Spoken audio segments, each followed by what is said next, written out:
2026 बद्दल पावसाबद्दल शेतकऱ्यांना एक विश्लेषण देतो. आणि 2026 ला पाऊस सरासरी इतका पडणार आहे. म्हणजे तुम्हाला सांगू इच्छितो, समजा एखादा समजा परभणी जिल्हा असेल, समजा बीड जिल्हा असेल, तर बीड जिल्ह्यामध्ये दरवर्षी काय असतं, कधी कधी 550 मिलीमीटर, 500 मिलीमीटर, कधी 650 मिलीमीटर पाऊस असा पडत असतो. म्हणजे सरासरी त्या बीड जिल्ह्याची संपूर्ण सरासरी. तर 2025ला काय झालं की बीड जिल्ह्यात जवळपास 1200-1300 मिलीमीटर पाऊस पडला. काही काही ठिकाणी 1400 पण गेला. मग तितका असा म्हणजे जसा 2026ला म्हणजे दुप्पट असा पाऊस पडणार नाही, सरासरी इतका म्हणजे जेमतेमच पाऊस पडणार आहे. मात्र पिकं खूप चांगली येणार आहे, म्हणून हा अंदाज सर्व शेतकऱ्यांनी लक्षात घ्यायचा.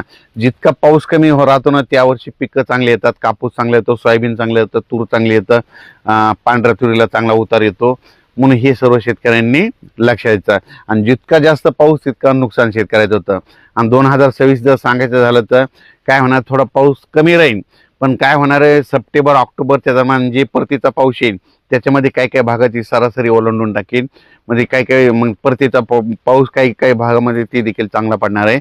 म्हणून हे देखील सर्व शेतकऱ्यांनी लक्षात घ्यायचं. आणि बऱ्याच मला शेतकऱ्याचे फोन आले की यावर्षी आंब्याला खूप मोहर आलाय.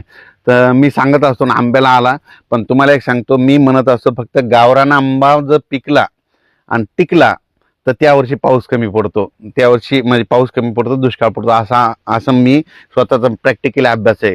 आणि मग बरेच जण काय म्हणले की मेसेजमध्ये त्यांचं असं होतं की ते म्हणले की यावर्षी मग सगळे दुसरे पण कधी फुटते. तर तुम्हाला एक सांगू इच्छितो, फक्त मी म्हटलं गावरान आंबा, फक्त गावरान आंब्याचाच उल्लेख केलेला आहे. तुम्ही बघा, दरवर्षी गावरान आंब्याला कधीच कैऱ्या लागत नाही. 2 वर्ष येतात तर 1 वर्ष लागत नाहीत, म्हणून हे लक्षात घ्यायचं. म्हणून यावर्षी बघा, तुम्ही गावरान आंब्याचं निरीक्षण करा. तुम्ही ते दुसरे जे सरकारी आंबे त्याचं हे करू नका. ते जे कलम केलेले आंबे तुम्ही त्याला तर कधी आणलं तरी बी फुलावर लागतं, त्याचा विषय करू नका. फक्त मी म्हणलं गावरान आंबा पिकला टिकला का तुम्हाला एक सांगू इच्छितो की त्याच्यावर अवलंबून असताना तुम्ही काय करा, गावरान आंबा बघा, गावरान आंबा जर टिकला आणि पिकला की समजायचं त्यावर्षी पाऊस कमी होतो, असं देखील माझं मत आहे. त्याच्यानंतर तुम्हाला एक सांगू इच्छितो, तर हे नुसतं सॅटेलाईटद्वारे नाही, तर तुम्हाला सांगतो हे 2026 आहे, तर 27-28ला खूप पाऊस पडणार आहे. ह्या 2026ला जर कमी होईल, पण पुन्हा 27-28नं सरासरीपेक्षा जास्त पाऊस पडणार आहे. म्हणून हे देखील सर्व शेतकऱ्यांनी लक्षात घ्यायचं. तसेच एका शेतकऱ्याचा मला एक मेसेज आला होता की ती म्हणला की थंडी जर जास्त असली की त्यावर्षीच गावरान आंबे फुटले. तर मी त्यांना लगेच ते एक मेसेजमध्ये सांगितलं होतं, फोन करून सांगितलं होतं, ज्या वर्षी म्हणजे थंडी खूप झाली, म्हणजे म्हणजे आपल्या उत्तरेकडे म्हणजे दिल्लीकडे, काश्मीरकडे खूप बर्फवारी झाली, त्यावर्षी थंडी झाल्यामुळे त्यावर्षीच फक्त गावरान आंबा मला फुलवारा लागला होता.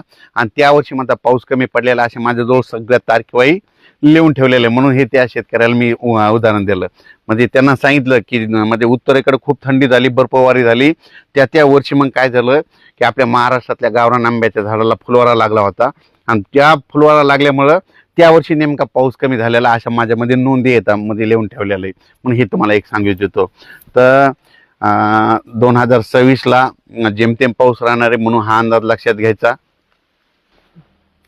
कमी पावसावर येणारी पिकं करा, म्हणजे त्याच्यामध्ये कापूस करा, तूर करू शकता, सोयाबीन करू शकता. लवकर येणाऱ्या जाती करा, लवकर येणाऱ्या जाती सक्सेस राहिलेल्या आहेत. म्हणून हे देखील सर्व शेतकऱ्यांनी लक्षात घ्यायचं. म्हणजे माझं म्हणणं आहे, निसर्गावर जर शेती केली पाहिजे. निसर्ग म्हणतो पाऊस जास्त आहे तर पावसावर येणारी पिकं करायची, निसर्ग म्हणतोय थंडी जास्त थंडी येणारी पिकं करायची, निसर्ग म्हणतोय ऊन जास्त आहे आभाळ जास्त आहे तर मग वेलीवर्गीय पिकं करायची. हे सांगू इच्छितो. धन्यवाद.